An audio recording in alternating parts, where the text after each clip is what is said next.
हाजी इकबाल वाहन चोरी एवं वाहन कटान जैसे गंभीर अपराध कारित करते थे। इन दोनों संपत्तियों को कुर्क किया जाता है। नमस्कार। यूपी में माफिया के बुरे दिन चालू है। सोचिए, योगी के एक्शन से जब मुख्तार अंसारी जैसा माफिया जेल की सलाखों के पीछे है, उसकी संपत्तियां आए दिन बुलडोजर के नीचे आ रही हैं, तो बाकी माफिया कैसे बच सकते हैं? इसी कड़ी में एक बड़ा एक्शन हुआ मेरठ में।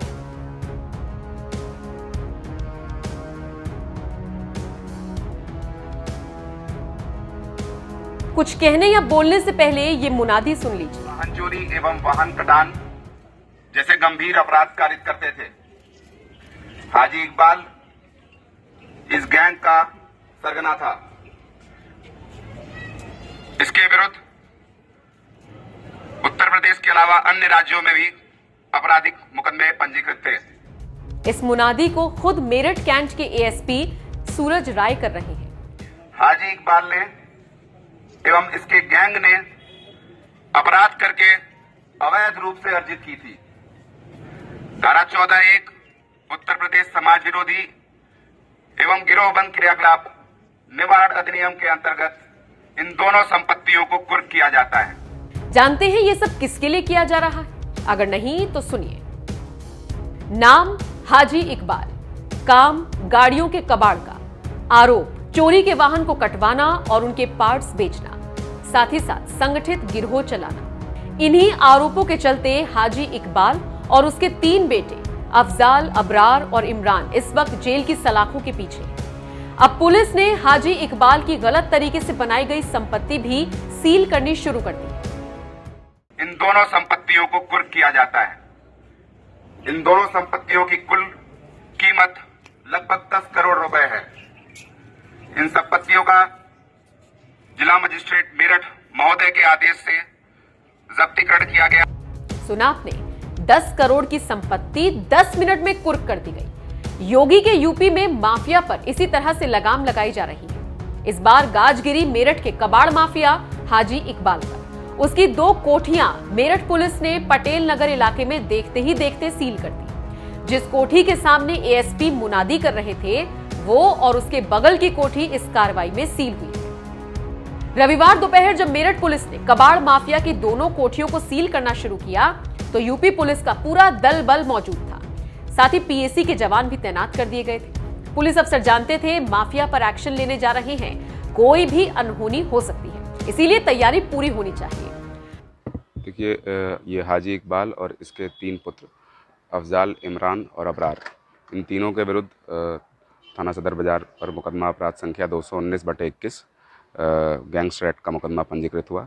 इनका पुराना आपराधिक इतिहास काफ़ी विस्तृत है। उत्तर प्रदेश के अलावा अन्य राज्यों में भी इन्होंने इन पे मुकदमे पंजीकृत थे। उन्हीं मुकदमों के आधार पर गैंगस्टर एक्ट का मुकदमा इनके विरुद्ध पंजीकृत हुआ था और उस मुकदमे की विवेचना में ये प्रकाश में आया कि इनके आय का और कोई लीगल सोर्स नहीं है, वैलिड सोर्स नहीं है और इन्होंने अपराध करके यह संपत्ति जो है इसको अर्जित किया था। तो विधि अनुसार कार्रवाई करते हुए हमने जो धारा 14(1) है गैंगस्टर एक्ट का, उसमें इनकी इन दोनों संपत्तियों का आज जब्तीकरण किया गया है। सर, कितने लोगों पे अभी तक कार्रवाई हो चुकी है, कितने लोग बाकी हैं?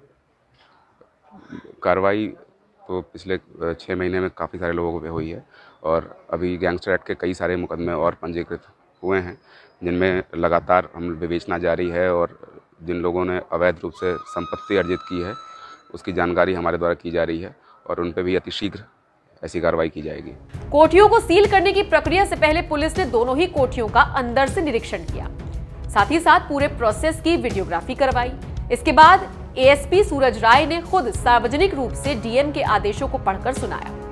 वाहन चोरी एवं वाहन कटान जैसे गंभीर अपराध कारित करते थे। हाजी इकबाल इस गैंग का सरगना था। इसके विरुद्ध उत्तर प्रदेश के अलावा अन्य राज्यों में भी आपराधिक मुकदमे पंजीकृत थे। इन मुकदमों के आधार पर थाना सदर बाजार में हाजी इकबाल एवं इसके 3 पुत्र के विरुद्ध गैंगस्टर एक्ट का मुकदमा पंजीकृत किया गया। इस मुकदमे के विवेचना के क्रम में यह प्रकाश में आया कि पटेल नगर स्थित मकान संख्या 30A और मकान संख्या 29 जिसके सामने हम आज यहां खड़े हैं, यह संपत्ति हाजी इकबाल ने एवं इसके गैंग ने अपराध करके अवैध रूप से अर्जित की थी। धारा 14(1) उत्तर प्रदेश समाज विरोधी एवं गिरोहबंद क्रियाकलाप निवारण अधिनियम के अंतर्गत इन दोनों संपत्तियों को कुर्क किया जाता है। इन दोनों संपत्तियों की कुल कीमत लगभग 10 करोड़ रुपए है। इन संपत्तियों का जिला मजिस्ट्रेट मेरठ महोदय के आदेश से जब्तीकरण किया गया। मेरठ पुलिस ने इन 2 कोठियों के अलावा माफिया की कई और प्रॉपर्टी भी चिन्हित कर ली है। इनमें सोतीगंज में एक मकान, दुकान और गोदाम है। इसके अलावा 10 और दुकानें भी पुलिस की रडार पर है। अगर कबाड़ के काम में कुख्यात हो चुके माफिया की क्राइम कुंडली की बात करें तो हाजी इकबाल के खिलाफ अलग अलग थानों में 6 FIR दर्ज है। इस पर गैंगस्टर एक्ट के तहत भी कार्रवाई हो चुकी है। मेरठ पुलिस के मुताबिक हाजी इकबाल ने मेरठ समेत आसपास के जिलों से चुराई गई गाड़ियों को बेचने और उनके कटान के लिए पूरा गैंग बनाकर रखा था। यही नहीं, वो वेस्ट यूपी का सबसे बड़ा चोरी की गाड़ियों में डीलिंग करने वाला माफिया है। कहा तो यह भी जाता है कि हाजी इकबाल का नेटवर्क दिल्ली, हरियाणा, राजस्थान जैसे राज्यों तक फैला है। वहीं इकबाल के बैकग्राउंड की बात करें तो उसके पिता मोहम्मद उमर एक मजदूर थे, जबकि कुछ साल पहले तक वो खुद एक बाइक मिस्त्री के रूप में काम किया करता था। धीरे धीरे इकबाल ने स्क्रैप का काम शुरू किया और धीरे धीरे चोरी की गाड़ियों में भी डील करने लगा।